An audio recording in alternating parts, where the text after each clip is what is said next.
আজ এই অঙ্কগুলো করব ক্লাস 10 এই অঙ্কগুলো করব। 1 নম্বর অঙ্ক। বেশ, দুই বন্ধু একসঙ্গে একটি ছোট্ট ব্যবসা চালানোর জন্য 12% সরল সুদের হারে একটি ব্যাংক থেকে 15,000 টাকা নিলেন। 4 বছর পরে কত টাকা সুদ দিতে হবে দেখি। বেশ, ঠিক আছে। সরল সুদ এটা 4,000 টাকা নিয়েছে, 15,000 টাকা নিয়েছে 4 বছরের জন্য। তাহলে ঐকিক নিয়মে করে নেবে।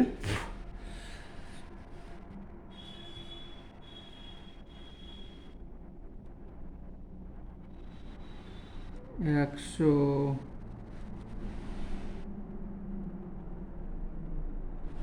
টাকার 1 বছরের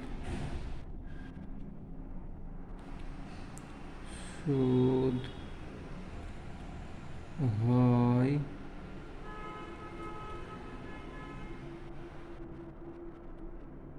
12 টাকা। 100 টাকার 1 বছর সুদ হয় 12 টাকা। 1 টাকার 1 বছরের সুদ হয় 12/100 টাকা। তাহলে 15,000 টাকা।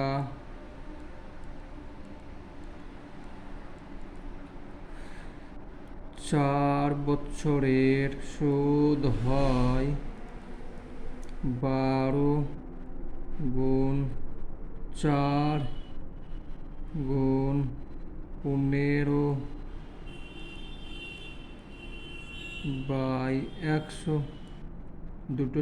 দুটো শূন্য কেটে দাও। তাহলে থাকছে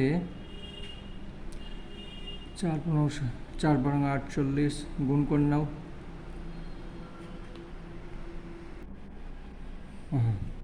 তাহলে এইটার সঙ্গে এটা গুণ, এটা 4 × 60, 6 বারং 72। 7,200 টাকা। অতএব 4 বছর পরে ওই টাকা কত টাকা সুদ দিতে? অতএব 7,200 টাকা সুদ দিতে হবে। উত্তর হয়ে গেল। বেশ, 2 নম্বর।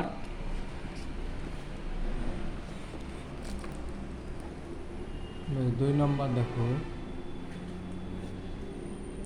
2005 সালের 1 জানুয়ারি থেকে 27 মে পর্যন্ত 6% সরল সুদের হারে 2,000 টাকার সুদ কত হবে? এমনি 2005 মানে সে বছর লিপ ইয়ার ছিল না, প্রতি বছর ছিল না, এমনি নর্মাল বছর। তাহলে জানুয়ারি মাস 31 দিন হবে, ফেব্রুয়ারি মাস 28 দিন হবে, মার্চ 31, এপ্রিল 30 আর মে 27 দিন। টোটালে দিনগুলো যোগ করে নেবে। তাহলে এইভাবে লিখবে। 2 নম্বর হচ্ছে মোট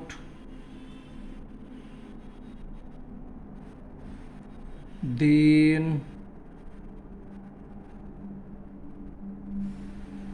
হবে, মোট দিন হলো, তাহলে জানুয়ারি 31, ফেব্রুয়ারি 28, মার্চ 31, এপ্রিল 30 আর মে 27 দিন। তাহলে টোটালে হয়ে যাচ্ছে, যোগ করো।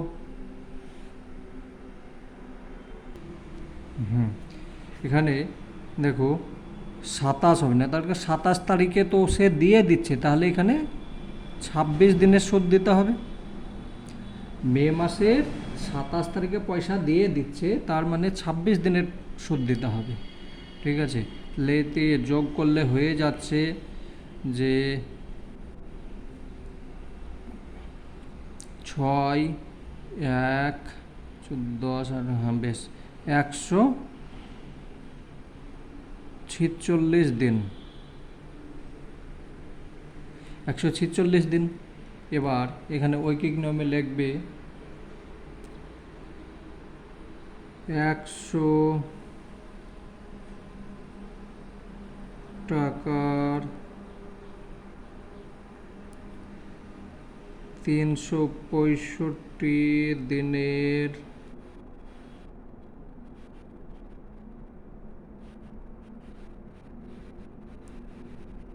সুদ হয় 6 টাকা। আমি এখানে বছর লিখলাম না, তার কারণে 365 দিন, 1 বছর সমান 365 দিন হয়, তার এখানে যেহেতু দিন হয়ে আছে তার জন্য দিন করে নিলাম। 1 টাকার 1 দিনের সুদ হয় 6/100 গুণ 365। এবার 2000 টাকার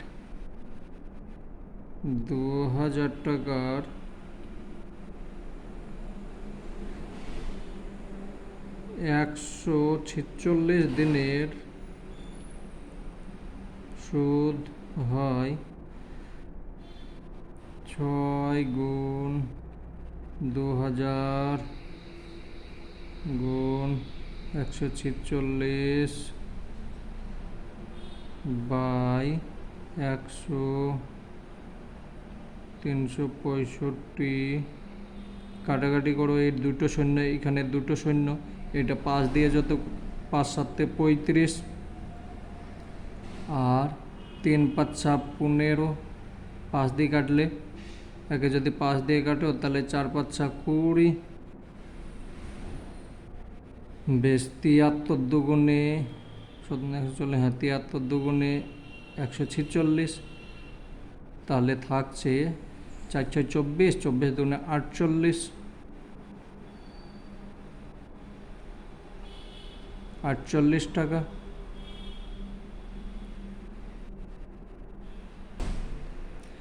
3 নম্বর, বার্ষিক 8.1% সরল সুদের হারে 960 টাকার 1 বছর 3 মাসের বৃদ্ধি মূল্য কত হবে?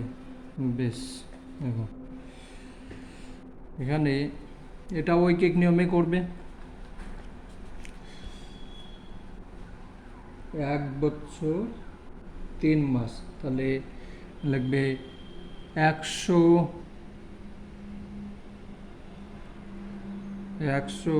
টাকার 12 মাসের সুদ লিখবে। 1 বছর লিখবে না, 12 মাসের সুদ হয়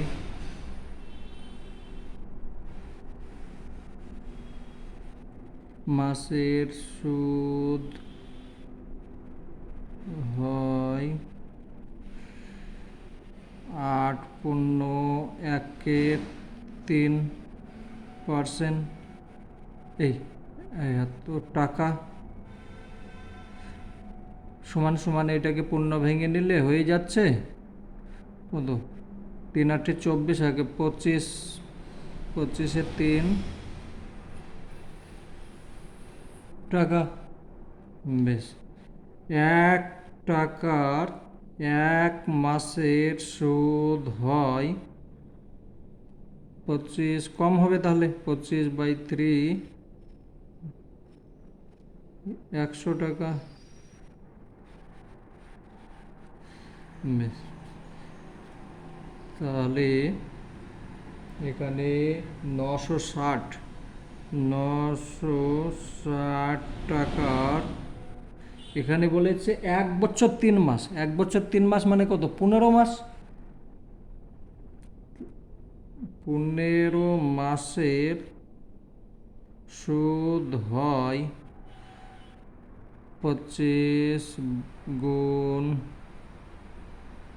960 গুণ 15/3 100। বেশ, এটা কাটলে, আর এইটার সঙ্গে 3 × 5 =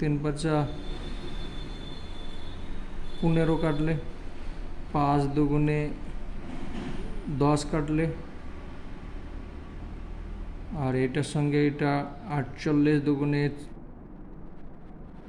96 হয়ে গেল। এটার সঙ্গে এটা গুণ করো, তাহলে এটার সঙ্গে এটা গুণ করে হয়ে যাবে, এখানে একটু ভুল করেছি, দেখো এখানে এই 12টা লেখেই নি, তাহলে এখানেও 12 হবে, এই 12টা লেখিনি, এখানেও 12 হবে। বেশ, তাহলে এটার সঙ্গে কাটলে 4 × 12 = 48। এবার এটার সঙ্গে এটা গুণ করছো, 4 × 5 = 100।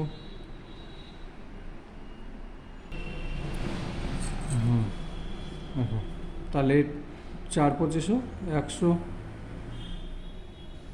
100 টাকা। বেশ, তাহলে মোট 960 টাকার 15 মাসের সুদ হচ্ছে 100 টাকা, আর ওখানে মূলধন ছিল 960 টাকা। অতএব সব বৃদ্ধি মূল্য কত বলেছে, অতএব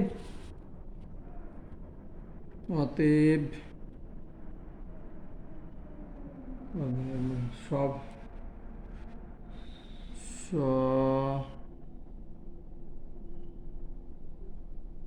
বৃদ্ধি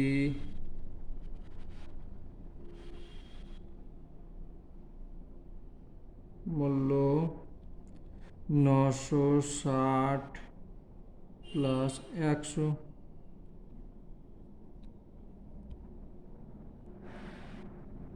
টাকা = 1060 টাকা। এটা উত্তর হলো। এখানে একটু ভুল হয়েছিল, 12টা লেখিনি, তার জন্য ভুল হয়ে গিয়েছিল। বেশ, 4 নাম্বারটা দেখো। উৎপলবাবু তার জমি চাষের জন্য সমবায় সমিতি থেকে বার্ষিক 6% সরল সুদের হারে 3200 টাকা 2 বছরের জন্য ধার নিলে 2 বছর পরে সুদে আসলে তাকে কত টাকা শোধ করতে হবে? একই অঙ্ক। বেশ, 4 নাম্বার।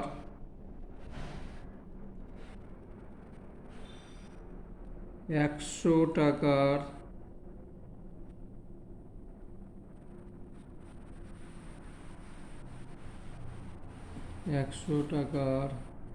1 বছরের সুদ হয় 6 টাকা। 1 টাকার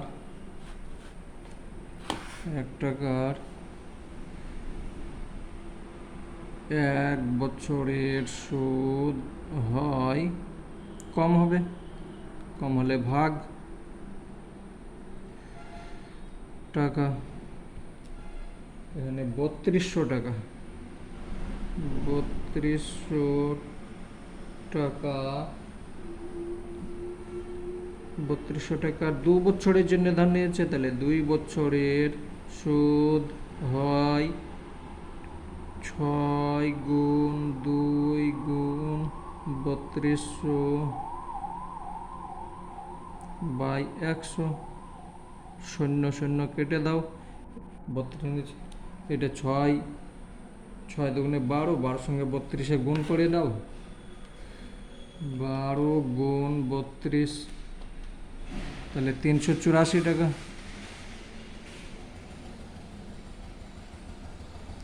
384 টাকা।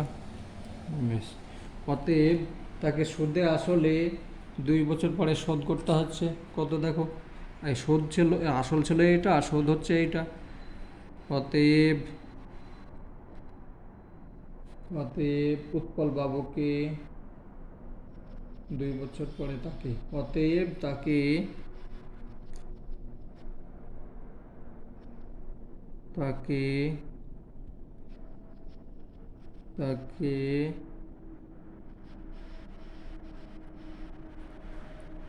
সুদে আসলে মোট 384 প্লাস 3200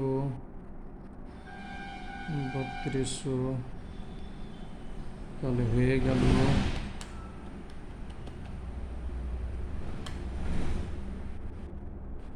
টাকা সমান সমান 3584 টাকা। তাকে শুধু আসলে মোট 3584 টাকা শোধ করতে হবে। বেশ, 5 নাম্বার দেখো কি বলে, বার্ষিক 5.25% সরল সুদের হারে শোভাদেবী একটি ব্যাংক থেকে কিছু টাকা জমা রাখেন। 2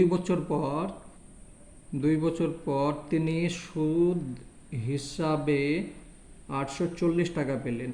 তিনি কত টাকা জমা রেখেছিলেন হিসাব করে লিখি।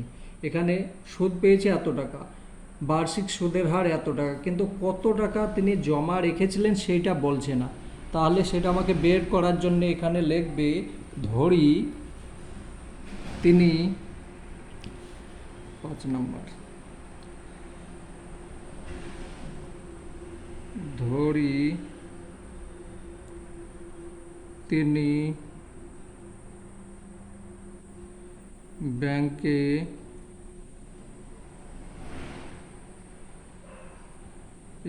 X টাকা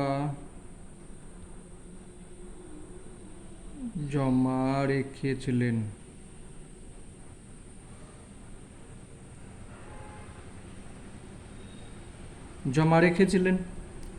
X টাকা জমা রেখেছিলেন। এবার ঐকিক নিয়মে বার করো। 100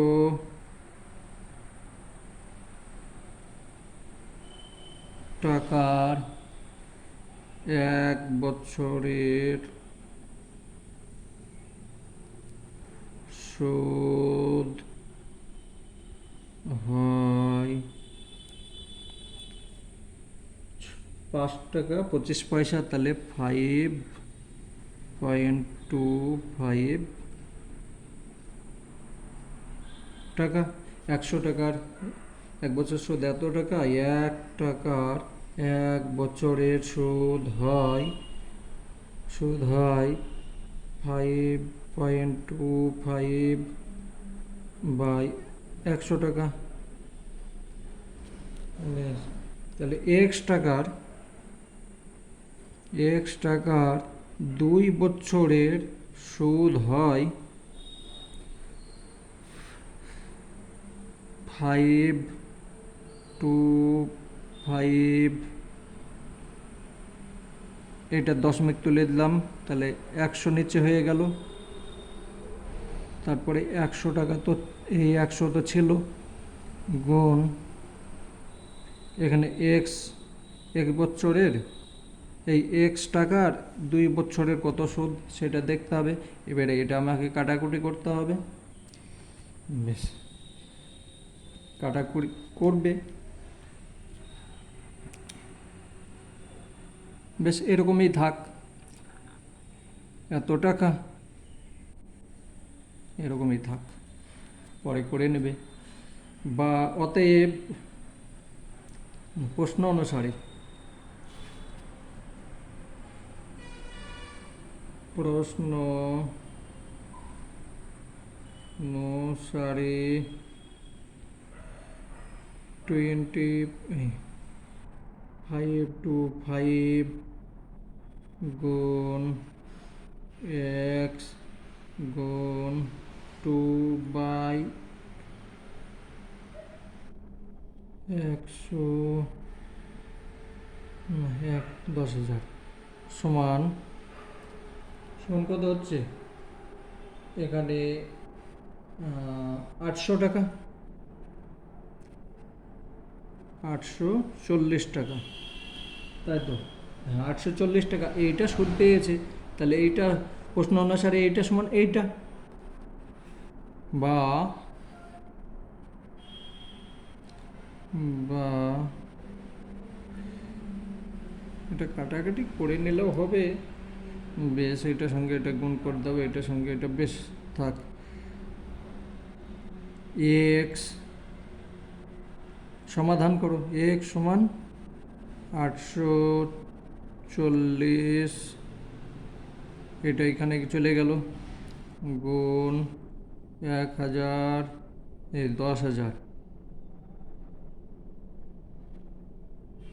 আর এটা নিচে চলে আসছে, তাহলে 525 গুণ 2, এটা করো। এটা করতে গেলে 5 দিয়ে কাটলে হচ্ছে 5 একে 5, 5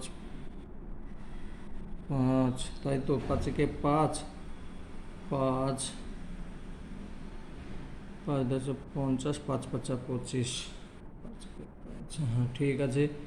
এটা 5 দিয়ে কাটলাম, আর এটাকে যদি আমি 5 দিয়ে এটাকে 5 দিয়ে কাটছি, তাহলে 5 দিয়ে কাটলে 5 দুগুণে 10, একটা দুটো তিনটে। এটাকে 2 দিয়ে কাটো, তাহলে 42, এটা হলো। বেশ, এটাকে আবার 5 দিয়ে কাটো, তাহলে এটা হচ্ছে 5 দিয়ে কাটলে 5 21, 105। এটাকে যদি 5 দিয়ে কাটি, তাহলে 5 4 5 20, 20, একটা দুটো শূন্য। বেশ, এটার সঙ্গে এটা কাটলে হচ্ছে 2 2। পরীক্ষার সময় এইভাবে লিখবে না, একটু বড় জায়গায় লিখবে, এখানে আবার জায়গা কম পড়ে গেল। 21 দুগুণে 42, 20, এটার সঙ্গে এটা কেটে গেল, এইটার সঙ্গে এটা গুণ করো, সমান সমান হয়ে যাচ্ছে 8, 4 দুগুণে 8, আর এখানে 1 2 3 4 লিখবে। অতএব 4 দুগুণে 8, 3টে শূন্য হবে, 3টে শূন্য হবে টাকা। 4 দুগুণে 8, হ্যাঁ 3টে শূন্য। অতএব তিনি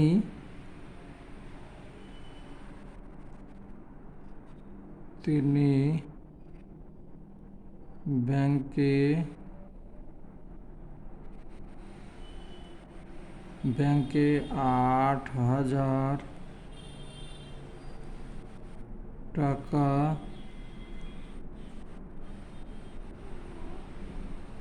জমা রেখেছিলেন।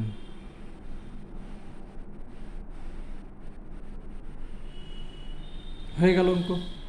বেশ, বাকি অঙ্কগুলো আমি পরের ভিডিওতে করছি, দেখে নেবে, লিঙ্ক দিয়ে দেবো।